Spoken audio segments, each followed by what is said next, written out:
Bismillahirrahmanirrahim. Perkenalkan, nama saya Lailatul Maufiroh.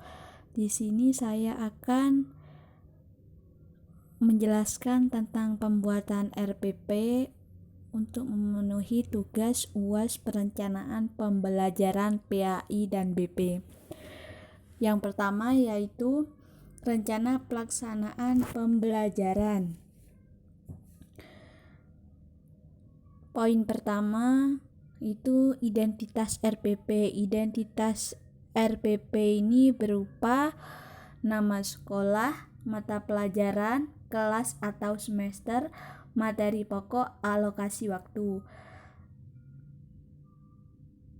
Contohnya sekolahnya seperti SMA 4, mata pelajarannya Pendidikan Agama Islam dan Budi Pekerti atau PAI dan BP. Kelas 11 semester ganjil, materi pokok beriman kepada kitab Allah Subhanahu wa taala, alokasi waktu 5 kali 3 jam pelajaran. Yang pertama yaitu poin A, kompetensi inti. Kompetensi inti ini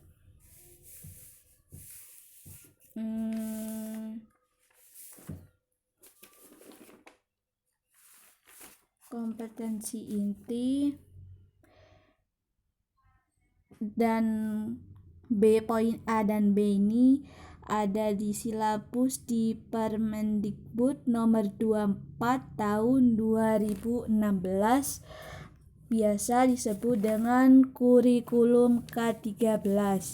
Poin A yang pertama, kompetensi inti.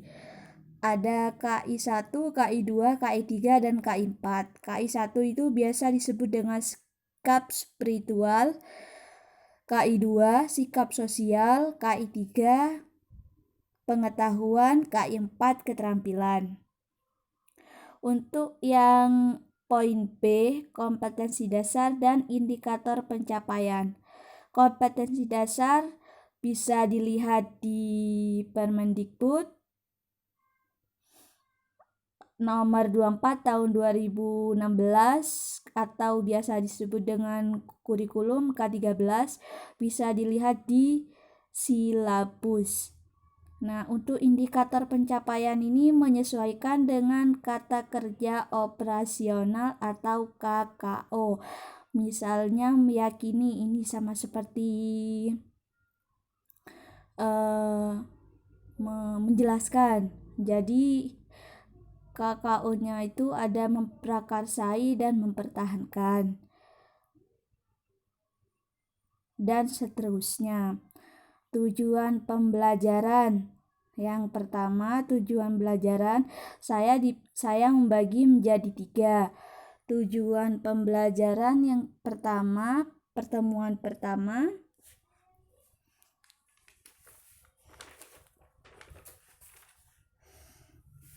Nah, ini tujuan pembelajaran, langkah-langkahnya yang pertama yaitu biasa dirumuskan dengan A, audiens atau sasaran didik, B, behavior atau perilaku, C, condition atau persyaratan yang perlu dipenuhi, D, degree atau tingkat penampilan yang dapat diterima. Jadi saya membagi 3 pertemuan. Pertemuan 1 itu melalui metode kooperatif jigsaw, yang kedua melalui metode kooperatif teknik the power of 2, yang pertemuan ketiga melalui metode kooperatif teknik go to your post. Tujuan pembelajaran ini rumusnya ada A, B, C, D. Selanjutnya yaitu poin D, materi pembelajaran. Materi pembelajaran ini langkah-langkahnya yang pertama, identifikasi standar kompetensi dan kompetensi dasar. Yang nomor 2, identifikasi jenis-jenis materi pembelajaran.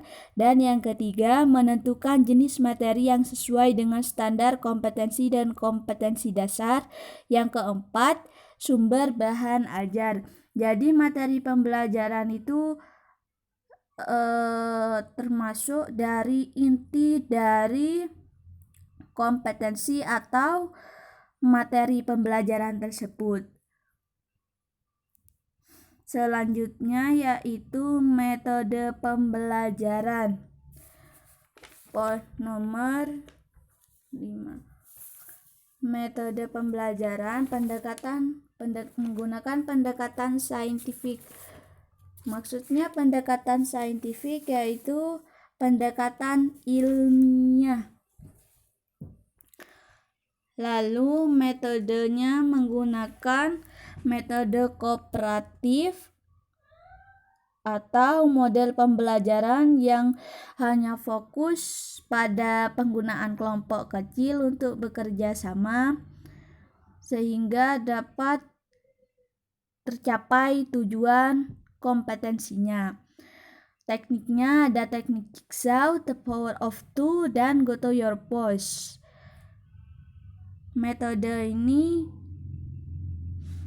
biasanya tergantung pengajarnya.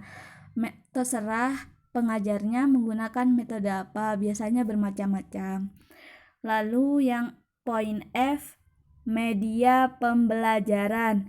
Maksudnya media pembelajaran ini pengajar bisa menggunakan media apa saja yang bisa digunakan untuk mengajar sehingga pendidiknya itu lebih mudah untuk memahaminya. Di sini media pembelajaran menggunakan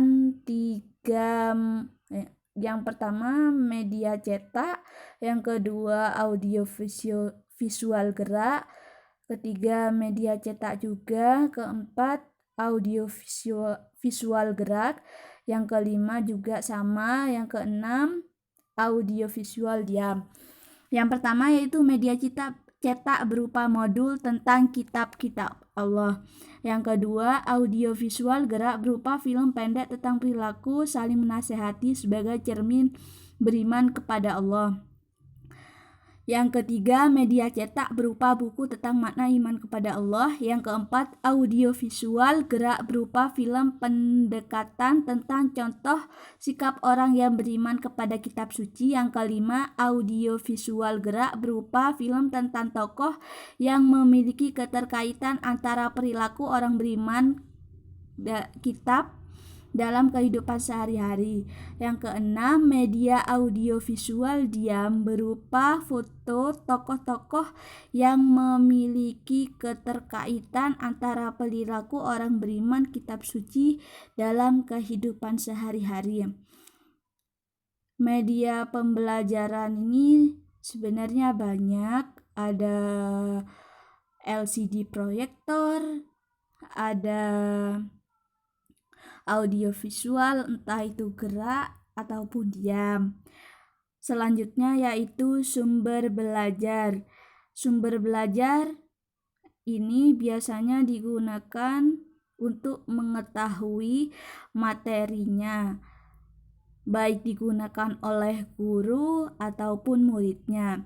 Sumber belajar ini berupa buku PAI dan BP kelas 11 SMA Kemdikbud. Nomor 2 Al-Quran. Nomor 3 ikhtisar tentang kitab-kitab suci. Yang keempat lingkungan sekolah. Yang pertama yaitu selanjutnya yaitu langkah-langkah kegiatan pembelajaran. Langkah-langkah kegiatan pembelajaran pertama yaitu dalam pembelajaran tatap muka. Dalam pembelajaran tatap muka, pendahuluan ini disebut dengan pembukaan. Jadi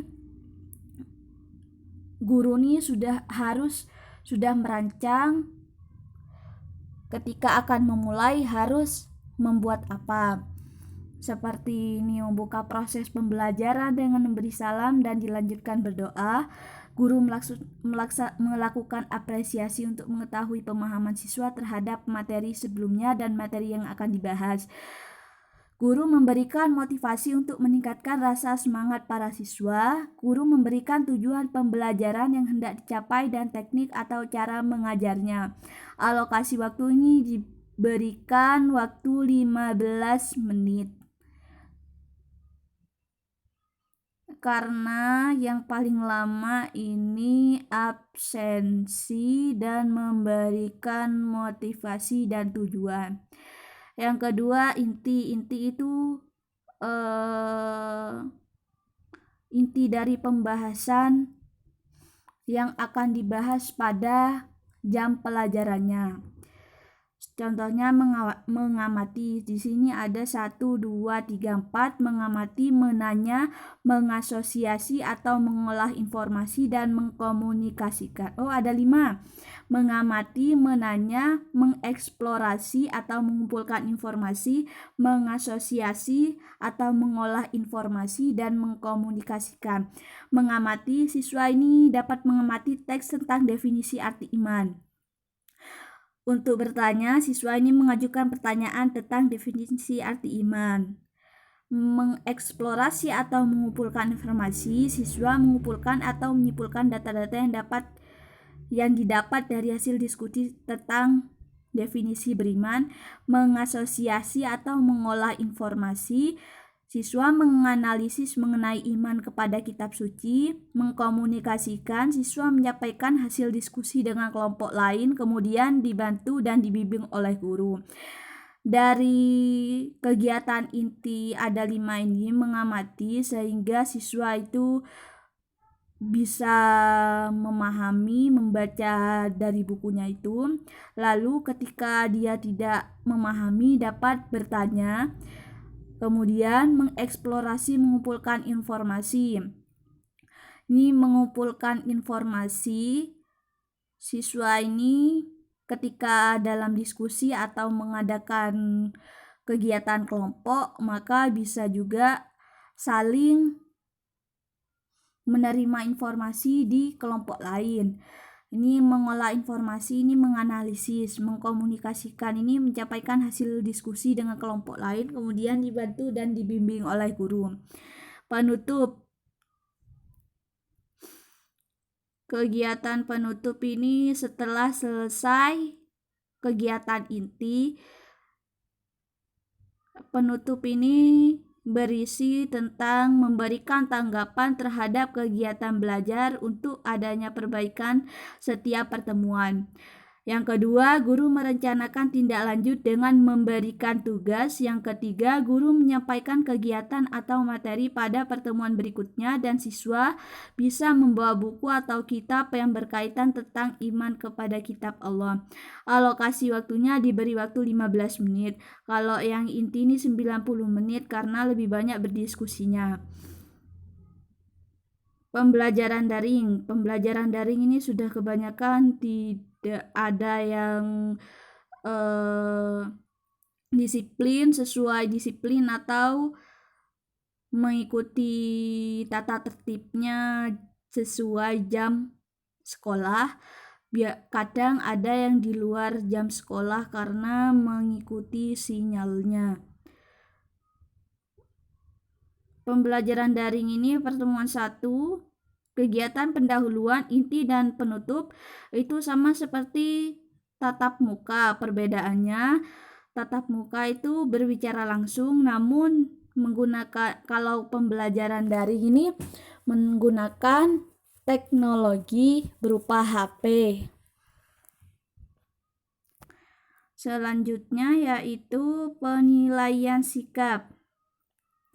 Penilaian sikap ini berupa penilaian diri. Penilaian diri berisi tentang indikator sikap. Indikator sikap memprakarsai adanya kitab Allah, mempertahankan keyakinan adanya kitab-kitab, memprakarsai perilaku, saling menasehati. Ini indikator sikap ini pakai pertemuan pertama dan pertemuan kedua. Skornya tergantung dari sikap, apakah murid itu bisa atau memahami, maka langsung diberikan skor dengan di bawah keterangan. Jika diberi skor 1 tidak pernah, nomor 2 kadang-kadang, 3 sering, 4 selalu. B. Observasi. Observasi ini guru langsung menanyakan pada muridnya, seperti ketika ada yang belum paham atau dia menguasai materi yang sudah memahaminya sehingga bisa mencantumkan namanya. Lalu selanjutnya penilaian pengetahuan. Penilaian pengetahuan ini biasanya berupa tentang memberikan soal-soal atau membuat ulangan harian atau ujian dengan menggunakan soal, sehingga dengan adanya soal ini bisa juga menilai pengetahuan atau kondisi pemahaman siswa. Kemudian penilaian tes keterampilan atau unjuk rasa. Ini ada kolomnya, nama siswa, nilai, dan predikat. Aspek yang dinilai: menceritakan tokoh. Maksudnya ini siswa itu dapat menceritakan tokoh yang memiliki keterkaitan antara perilaku orang beriman kitab suci dalam kehidupan sehari-hari. Yang kedua yaitu mempresentasikan tokoh-tokoh yang memiliki keterkaitan antara perilaku orang beriman kitab suci dalam kehidupan sehari-hari. Aspek yang dinilai, misalnya nama siswa ini bisa sampai mana kemampuannya menceritakan tokoh-tokoh tersebut. Yang kedua itu bisa atau tidak bisa menguasai atau menjelaskan tokoh-tokoh yang memiliki keterkaitan antara perilaku orang beriman dalam kehidupan sehari-hari. Skornya bisa dinilai poin A, B, C, D. Tidak bisa, B terbata-bata, C lancar, D sangat lancar. Nilai skor maksimal dikali 100. Kriteria nilainya poin A, B, C, D. Yang A 80 sampai 100 dengan keterangan baik sekali, yang B 70 sampai 79 keterangan baik, yang C 60 sampai 69 keterangan cukup, yang D kurang lebih 60 keterangannya kurang. Sekian dari saya. Mohon maaf apabila ada kesalahan dan kekurangan. Wabillahi taufiq wal hidayah. Wassalamualaikum warahmatullahi wabarakatuh.